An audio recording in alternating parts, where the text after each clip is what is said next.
The Cosmopolitan of Las Vegas was never supposed to be just another casino hotel.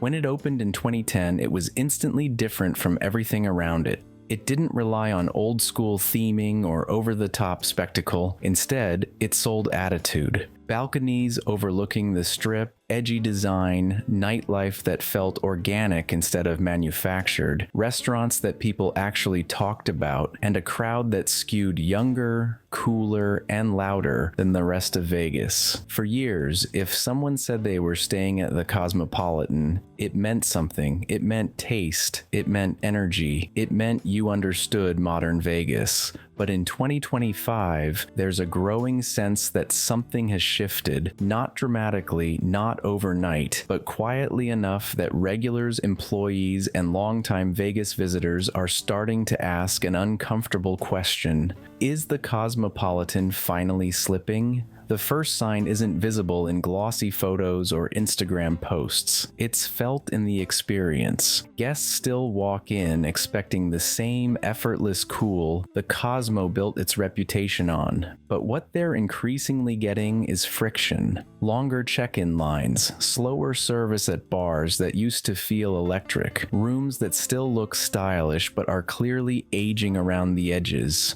When the Cosmopolitan opened, it felt like the future. Now, parts of it feel frozen in time, while the rest of the Strip keeps sprinting forward with newer, louder, flashier attractions. The vibe hasn't disappeared, but it feels diluted, and in Las Vegas, dilution is dangerous. A reveal that changed everything came in 2022 when MGM Resorts officially took over operations of the Cosmopolitan. On paper, it sounded harmless. MGM promised to preserve the identity, keep the edge, respect what made the property special, but MGM doesn't operate on vibes. It operates on spreadsheets. The Cosmopolitan was built as a personality-driven resort, not a corporate efficiency machine. And once MGM stepped in, subtle changes began stacking up. Loyalty programs shifted, pricing strategies tightened, comps became harder to get, costs crept upward while the experience flattened out. None of these changes alone were shocking, but together they started eroding the very thing that made the Cosmopolitan feel different. Pricing is where many guests feel the break most clearly. The Cosmo was never cheap, but it used to feel worth it. Now, room rates often push into the same territory as Wynn or Venetian without offering the same level of service or polish. Resort fees continue climbing. Food and drink prices feel aggressive even by Vegas standards. Guests talk about spending hundreds of dollars in a single night without feeling like they received anything memorable in return. The Cosmopolitan built its reputation on making guests feel like insiders. Lately, many feel like walking wallets instead. There's also the issue of where encouraging second thoughts. The balconies that once felt revolutionary now need maintenance. High-traffic areas show scuffs, faded finishes, and small signs of neglect that add up quickly in a luxury environment. Elevators slow during peak hours. Pool areas feel more crowded and less curated than they once did. None of this means the property is falling apart, but it does mean the Cosmopolitan is entering the expensive phase of its life cycle where everything needs refreshment at once. And refreshment costs money, a lot of it. Meanwhile, the Strip around the Cosmopolitan has changed dramatically. The Sphere has redefined what spectacle looks like. Fontainebleau arrived with fresh paint and modern ambition. Resorts World, despite its own issues, still benefits from being new. Even older properties like Bellagio and Venetian continue cycling through large-scale renovations to maintain relevance. The Cosmopolitan, once the disruptor, now risks becoming the disrupted. What was once edgy now feels familiar. What once felt exclusive now feels crowded. The nightlife scene tells a similar story. The Cosmopolitan used to dominate the conversation with venues that felt authentic and trend-setting. Today, competition is fierce, attention spans are shorter, and social media-driven novelty moves faster than ever. Clubs and lounges that once defined nights now compete with pop-up spectacles, influencer-driven events, and massive productions elsewhere on the Strip.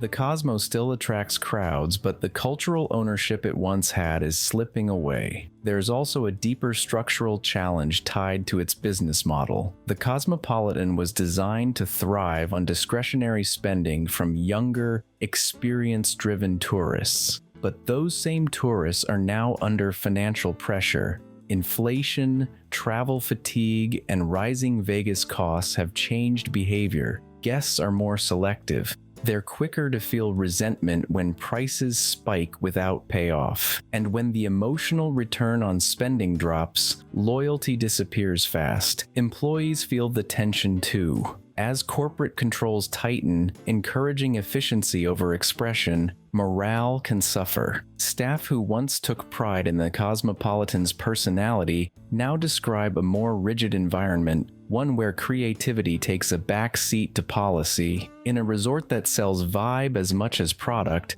that internal shift matters. Guests feel it even if they can't articulate it. Another issue quietly working against the Cosmopolitan is scale. The property is large enough that small operational decisions ripple quickly across the entire guest experience. When staffing levels are trimmed or budgets tightened, the impact shows up everywhere at once, at check-in, at the bars, in housekeeping response times, and on the casino floor. What once felt effortlessly alive can suddenly feel overmanaged and underattended. In a hotel built on spontaneity and flow, that loss of rhythm is noticeable, and perhaps the most dangerous shift of all is expectation drift. The Cosmopolitan set its own bar so high that even minor disappointments feel amplified. Guests don't come here expecting good enough, they come expecting to feel something. When the emotional payoff fades, even slightly, it leaves a sharper sense of letdown than it would at a more generic resort. That's the hidden risk of being beloved. The fall doesn't need to be steep to be felt. None of this means the Cosmopolitan is failing in a dramatic sense. It's still busy, it still prints money, it still has one of the best locations on the Strip. But the danger isn't collapse, it's erosion.